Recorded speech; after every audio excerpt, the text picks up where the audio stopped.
ہمیں جبر کی بنیاد پر ایک قوم نہیں رکھا جا سکتا۔ یہ نظریہ غلط ہے۔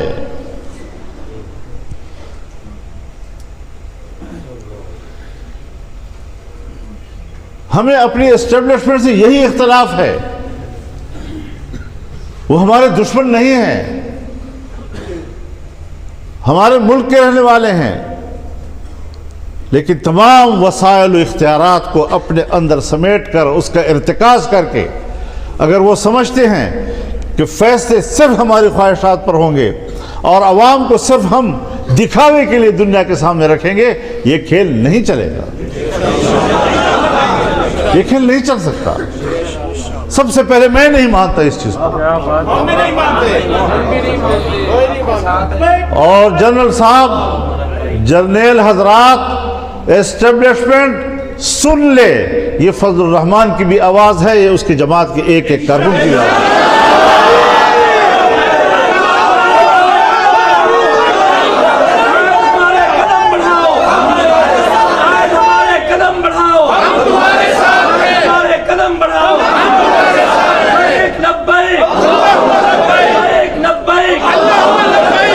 ہم ایک ادارے کی بالادستی کو تسلیم نہیں کرتے، ہم آئین کی بالادستی کو تسلیم کرتے ہیں، اور آئین عوام کی نمائندگی کرتا ہے، اس پہ تمہارا بھی ایک مقام متعین کرتا ہے۔ اپنے حدود میں رہو،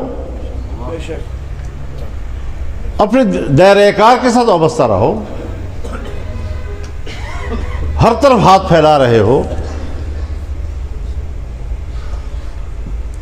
چھوٹے چھوٹے دیہاتوں میں اگر اس دیہات کا کوئی ایک بڑا ہے اور اس کو بلا کر اس پر دباؤ ڈال کر اس کو کہا جاتا ہے آپ کے لیے حکم یہ ہے کہ آپ نے فلاں کو ووٹ دینا ہے، اور یہ بات میں ہوائی نہیں کر رہا، یہ ہم پہ گزری ہے۔ ہم ایک گاؤں میں گئے، ہم نے وہاں کے وڈیرے کو دیکھا، اپنے برادری کے ساتھ بیٹھا ہوا ہے، اس کے چہرے کو دیکھ کر ہمارے ساتھی محسوس کرنے لگے کہ اس پر کوئی پریشر ہے، کچھ دباؤ میں بیٹھا ہوا ہے۔ اس نے، ہمارے ساتھی نے اس کو کہا کہ آپ ذرا تنہائی میں مجھ سے بات کر لیں، اور اس کو کہا کہ میں آپ کے ذہن پر کوئی پریشانی دیکھ رہا ہوں،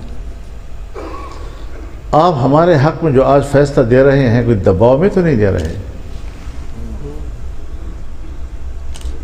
کسی نے آپ کو مجبور تو نہیں کیا ہے؟ اس کے آنکھوں میں آنسو آ گئے، مجھ پر تشدد ہوا ہے،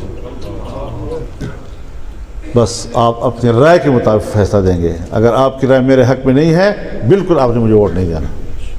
یہ ہمارا جواب تھا۔ اس طرح کے جبر ہم نے خود دیکھے ہیں۔ جو میری جماعت کو کہا جاتا ہے کہ اس امیدوار کو بٹھاؤ میرے مقابلے میں، کیوں بٹھائیں؟ آپ کو امیدوار کون ہے؟ جب ہم نے انکار کیا، پیسے مانگے، ہم نے پیسے دینے سے انکار کیا، تو کہا کہ اس کے ووٹ 21 ہوں گے، آپ کے ووٹ 19 ہوں گے 1000، یہ نتیجہ آپ کا الیکشن کے بعد یہ ہوگا۔ وہی آیا۔ اب اس قسم کے واقعات ملک میں ایک نہیں ہے۔ بابا خدا کے لیے چیلنج نہ کرو کہ ہم کوئی الزام لگا رہے ہیں، بغیر ثبوت کے لگا رہے ہیں، پہلے ثبوت پیش کرو۔ بھائی اگر کہیں آپ لوگوں نے چیلنج کیا اور جرگہ لگا تو ثبوتوں کے اتنے بھرمار ہوں گے کہ پھر آپ کے لیے پناہ کی جگہ نہیں ملے گی۔ پھر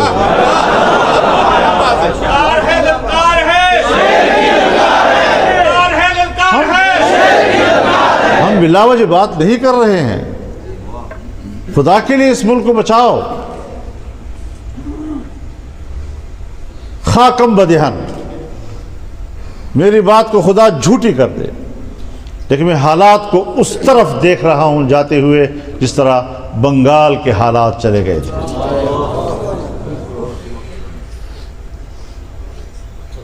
تو اگر کوئی ایسا منصوبہ ہے تو بتا دیجئے، ہمیں کیوں ذبح کرتے ہو؟ لیکن ہم اپنے ملک کو زندہ و تابندہ رکھنا چاہتے ہیں، آباد رکھنا چاہتے ہیں، اور انشاءاللہ العزیز یہ ملک اسی طرح چلے گا۔ الیکشن کیا ہے؟ پارلیمنٹ سپریم ہے، ایک بڑا نام ہے نا، سپریم ہے۔ یہ تو ایسا لفظ نہیں ہے جس سے ہم واقف نہیں ہیں۔ ہمارے خاندانوں میں، گھروں میں، قبیلوں میں بھی تو ایک بڑا ہوتا ہے نا، لیکن وہاں پر بھی دیکھا جاتا ہے کہ بعض بڑا کنٹرول رکھتا ہے، اور بعض بڑا ایسا ہوتا ہے جسے صرف نمائش کے لیے جرگے میں بٹھایا جاتا ہے، اشتہارات کسی اور کے ہاتھ میں ہوتے ہیں۔ آج کی ہماری پارلیمنٹ اس طرح کی سپریم ہے۔ اب اس ایوان میں بیٹھ کر کم از کم میں اپنے بارے میں نہیں کہوں گا کہ میں اس ایوان میں بیٹھ کر پاکستان کا وی آئی پی ہوں۔ جمہوریت اپنا مقدمہ ہار رہا ہے، اور جمہوریت کی جنگ کون لڑ رہے ہیں؟ ہمارا تعلق مذہبی حلقے سے ہے، اور ہم دنیا کے ان لوگوں سے لڑ رہے ہیں کہ جنہوں نے اسلام کے نام پر بندوقیں اٹھائی ہوئی ہیں اور کہتے ہیں جمہوریت کفر ہے،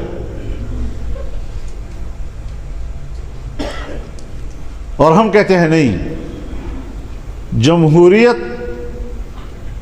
کی کوئی ایک واضح تشریح ہے ہی نہیں۔ جمہوریت نظام مملکت میں عوام کے اشتراک کا نام ہے، بس۔ اس کی شکل کیا ہو؟ امریکہ میں اور طرح، برطانیہ میں اور طرح، ہندوستان میں اور طرح، بنگلہ دیش میں اور طرح، دوسرے ممالک ہیں وہاں اور طرح۔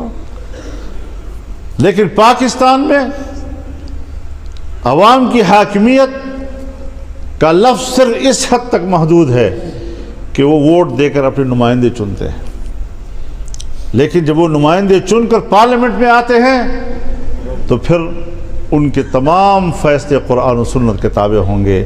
ان کی اکثریت بھی قرآن و سنت کے خلاف فیصلہ نہیں کر سکتی آئین پاکستان کے تحت۔ اور اس پر ہمارے اکابر نے دستخط کیے ہیں۔ اب جب عملاً آپ اس طرح نہیں کریں گے تو پھر غلط تشریح تو جائے گی دنیا میں، پھر آپ کی جمہوریت اپنا مقدمہ ہار جائے گی۔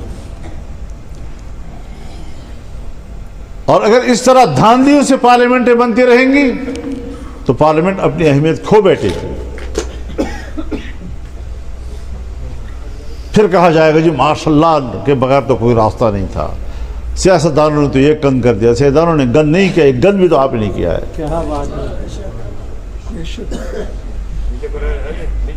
جس کو جتوایا ہے وہ بھی مطمئن نہیں ہے، جو ہارا ہے وہ بھی ہار نہیں مانتا۔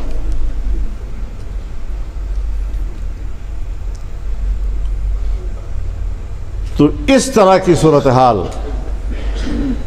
ہمارے ملک میں بنائی گئی ہے اور بنائی جا رہی ہے۔ ہم جمہوریت کے مفہوم کو سمجھتے ہیں۔ آئین پاکستان کے روح سے ہم نے جمہوریت کے جس مفہوم کا تعین کیا ہے وہ اکابر علماء کرام نے کیا ہے، ان کی کاوشوں سے ہوا ہے۔